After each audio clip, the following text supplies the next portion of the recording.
Kad skolēniem prasīts, kas ir Dainas kapis, tad ir asprātīgākie teikuši, ka tas ir Krišjāņa barona radījums, lai pierādītu, ka viņš ir latvietis. Mēs esam bagātākā tauta pasaulē, jo uz katriem 2 Latvijas iedzīvotājiem ir pa vienai Dainai. Krišjāņa barona Dainas kapī glabājas 218,000 Dainas.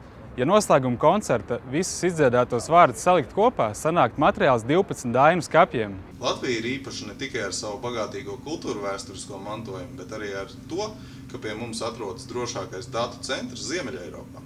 Tehnoloģijas palīdz savienot kultūru vēsturisko mantojumu ar mūsdienīgām iespējām un ļauj arī jaunākajai paudzei noklausīties katru dziesmu, kad vien viņi to vēlas un vietā, kur viņi to vēlas. Nāc un noklausies 25. latviešu vispārējo dziesmu svētku dziesmas, uzlādējies un dziedi līdzi. Viss skaistākais, ko mēs varam vākt, mūsu sapņu. Ne murgu, ne naktīs nosapņoto murgu, bet skaisto nākotnes, Latvijas nākotnes vīziju sapņu. Savākt nākotnes sapņu arhīvu, ievietot digitālā un reālā skapī.